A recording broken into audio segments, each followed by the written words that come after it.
안녕하십니까 아톰님. 안녕하세요. 반갑습니다. 와인 마신 아톰 이준혁입니다. 네, 오늘 해주시는 이야기는 뭐죠? 오늘 영상은 부르고뉴의 이제 역대급 빈티지로 손꼽히는 2020 빈티지에 대해서 빈티지 리포트를 좀 해드릴까 합니다. 부르고뉴 2020 빈티지의 경우 탑 생산자들은 이제 막 출시를 준비하거나 작년 말에 이제 출시를 시작했는데요. 저는 이제 2022년 작년 이제 4월과 11월에 한 2주 정도 부르고뉴에 방문하였고, 이 시기에 이제 바틀링이 된 2020 빈티지와 2021 빈티지를 이제 배럴에서 집중적으로 테스팅을 하였습니다.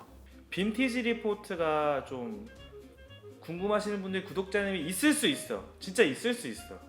이전에 빈티지에 대해서 한번 설명을 해드렸는데. 그래도 오늘 처음 보시는 구독자님도 있으니까 좀 추가로 설명 좀 부탁드립니다. 네, 알겠습니다.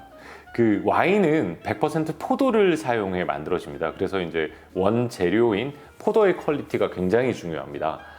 매년 기후는 달라지기 때문에 포도의 작황이나 퀄리티가 매년 달라질 수밖에 없습니다. 특히나 이제 부르고뉴 와인들은 단일 품종을 사용해 와인을 만들기 때문에 빈티지에 따라 와인 성격이 달라져서 빈티지가 무엇보다 중요합니다.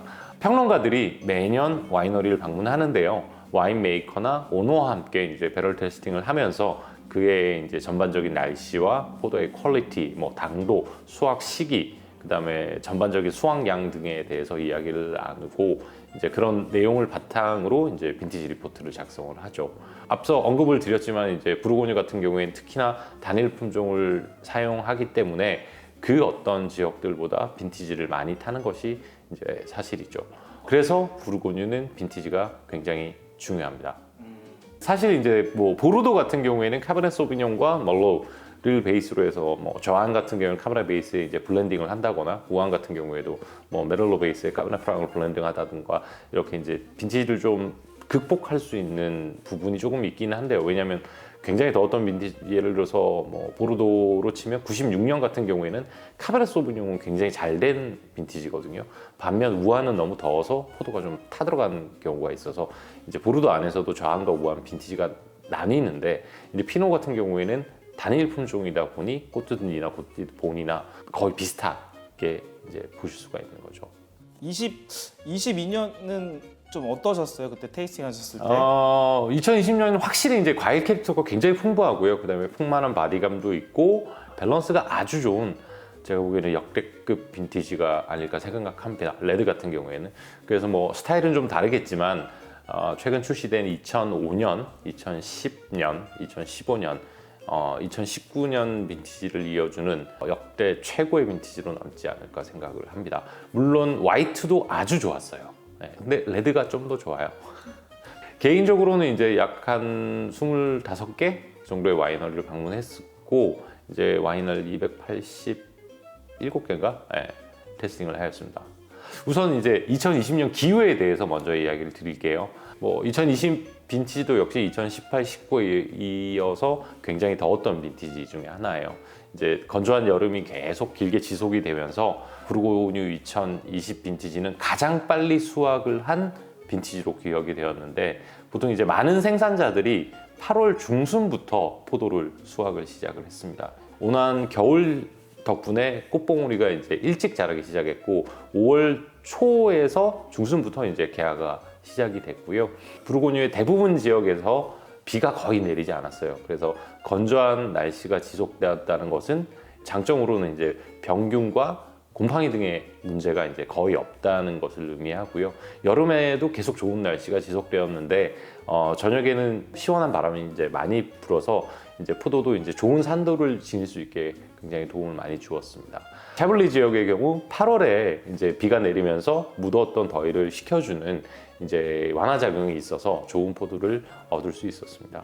그리고 이제 부르고뉴 전체가 전반적인 가뭄으로 인해서 이제 건조와 관련해서 이제 이슈 보고가 몇 차례 있었는데요.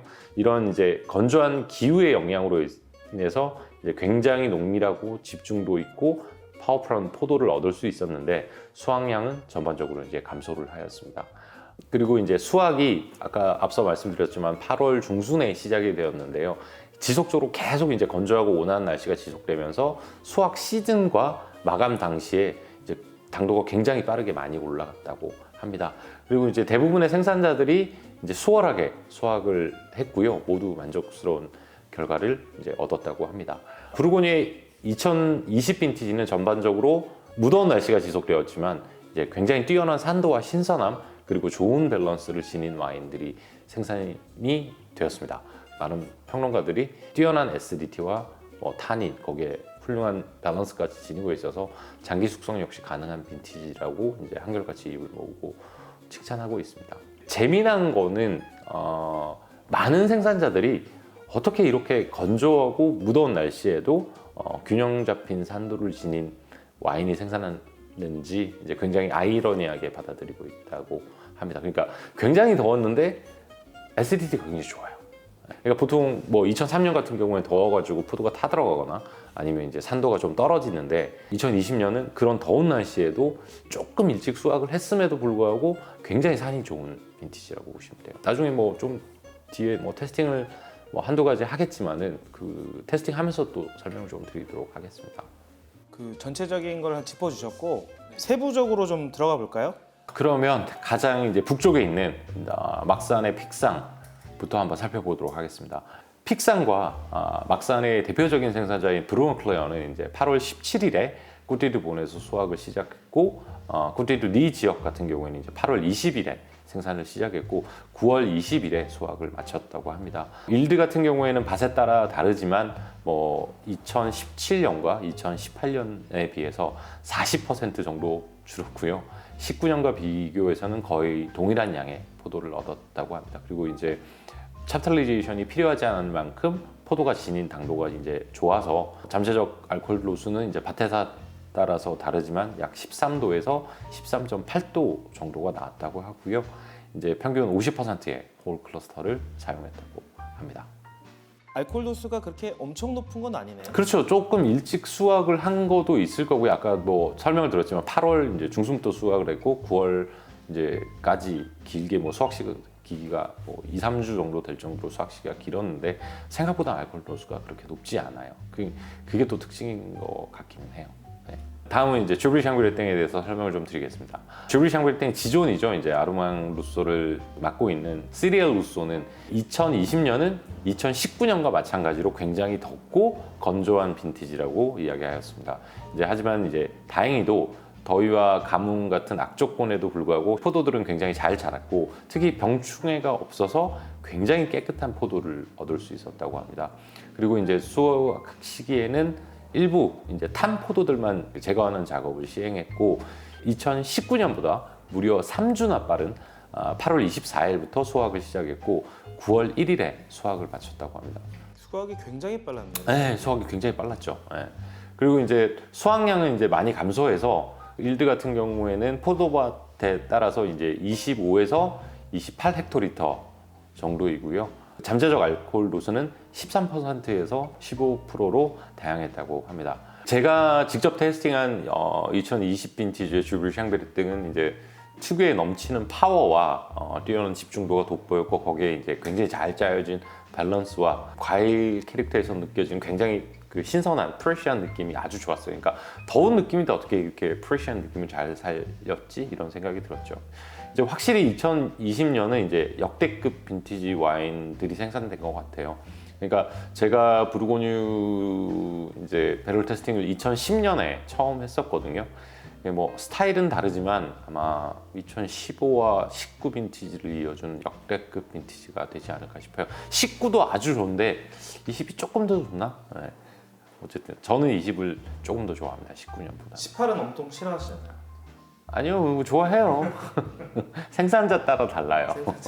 근데 20년도는 좀 이렇게 산을 좀 지니고 있으니까 네, 좋은 거죠. 그러니까 굉장히 무더웠던 빈티지에도 불구하고 산이 있으니까 와인이 아주 좋죠. 다음은 모레생드니 한번 설명을 해드릴게요. 모레생드니 역시 이제 굉장히 건조하고 무더운 날씨로 인해서 생산자들이 이제 2018 빈티지처럼 포도가 너무 완숙되거나 이제 타버릴까봐 걱정을 많이 했었다고 해요. 근데 다행히 좋은 기후가 지속되면서 굉장히 이제 뛰어난 양질의 포도를 얻을 수 있었다고 합니다. 특히나 이제 생산자들하고 이야기를 해보면 우리 알렉스 형도 그렇고, 알렉스가 누구냐면 이제 그 두작의 와인 메이커죠. 뭐 이번에 방문했을 때 이야기를 해보면 두작 2020년은 이제 성장기에 2018 빈티지처럼 아주 덥고 건조한 기후가 지속돼서 상당히 걱정을 많이 했었대요. 하지만 이제 그런 우려와는 달리 이제 아주 건강한 포도를 얻을 수 있었고, 뭐 우박이나 서리에 대한 피해도 없었고, 곰팡이로 인한 피해도 이제 거의 없었다고 해요. 그래서 뭐 두작 같은 경우에는 8월 19일부터 8월 25일까지 수확을 했는데요. 이는 굉장히 묻었던 빈티지였던 이제 2003 빈티지가 수확을 시작하기도 전에 작업을 마친 빈티지라고 해요. 그래서 이제 두작이 아마 지금 역사상 가장 수확을 빨리 마친 빈티지가 아닐까, 그렇게 이야기를 하더라고요. 수확이 빨라졌다는 거는 부르고뉴가 그만큼 더워졌다는 사실을 의미해서 부르고뉴 기후에 대한 걱정이 있죠. 그리고 이제 와인 성격들이 조금씩 바뀌지 않을까 생각을 해요. 그래서 이제 뭐 두작 같은 경우는 이제 수확기에는 햇볕에 탄 포도만 분리하는 작업이 조금 있었고, 특히 이제 포도가 껍질이 굉장히 두꺼웠었다고 해요. 그리고 이제 화이트는 뭐 수확량도 괜찮은 편이었고요. 일드 같은 경우에는 도멘 와인들 같은 경우에 레드가 이제 25 헥토리터 정도 되고요. 그다음에 필세페레 네고시앙이죠. 그거는 이제 평균 10 헥토리터 정도 될 만큼 이제 굉장히 작았다고 해요. 포도 자체가 생장을 빨리 하면서 크지를 못한 거죠. 그러니까 알이 굉장히 작고 껍질이 굉장히 두껍고 안에 있는 과육이 작은 거예요. 그러니까 주스가 굉장히 작은 거였죠. 그럼 두 잔 좀 마셔볼까? 마셔보죠. 마셔볼까 지금? 주세요. 네. 네. 마셔보죠 두 잔을. 코라뱅으로 따주세요. 아껴서 먹어야 되니까.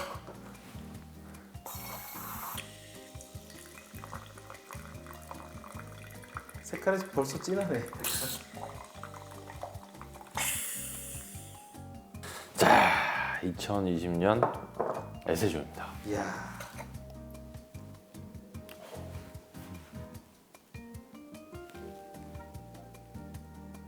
우선 향에서는 굉장히 집중된, 굉장히 밀도가 높고요. 레드프루트과 블랙프루트이 한 번에 엉켜서 이제 천천히 이렇게 휘몰아치듯이 피어나기 시작하는데, 그래도 레드프루트보다는 블랙프루트이 강해요. 그러면 이제 더웠던 빈티지라는 거거든요. 보통 피노누아 중에 덥지 않은, 그러니까 보통 클래식한 적당한 기후 같은 경우에는 이제 피노의 특징을 잘 살려서 이제 레드프루트 계열이 많이 나는데, 지금 블랙프루트, 레드프루트도 있지만 블랙프루트이 좀 많은 편이고요.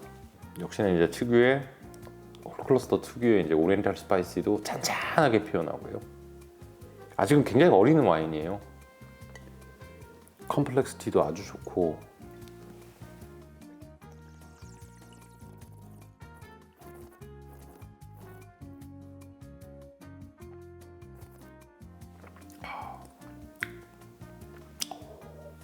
확실히 산이 좋아요? 두작 2019년도 굉장히 더운 빈티지였거든요. 19년도 더웠고, 18년도 더웠고, 20년도 더웠는데 20년이 접근성도 19보다는 좀 더 좋은 것 같아요. 참 재미난 건 두작 같은 경우에는 앞서 말씀드렸지만 다 사이즈가 크다고 했잖아요. 근데 두작은 2020년이 그렇게 사이즈가 크지 않아요.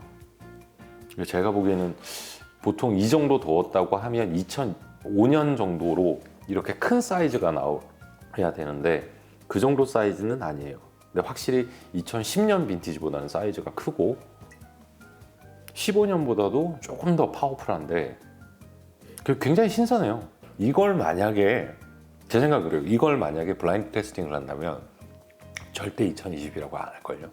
왜냐면 일반적으로는 굉장히 더운 빈티지고 그럼 산이 부족하고 이렇게 막 어그레시브한 느낌이 있어야 되는데 그런 느낌이 전혀 없어요.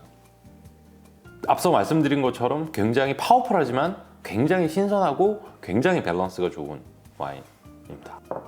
제가 보기엔 한 그랑크루 같은 경우에 잘 만든 집들은 최소 15년 정도 해서 와인에 따라 다르지만 20년 정도는 숙성을 해야 시음젓기에 들어갈 만큼 굉장히 장기 숙성형 와인이라고 생각이 됩니다. 대신 어릴 때도 굉장히 맛있는 것 같아요.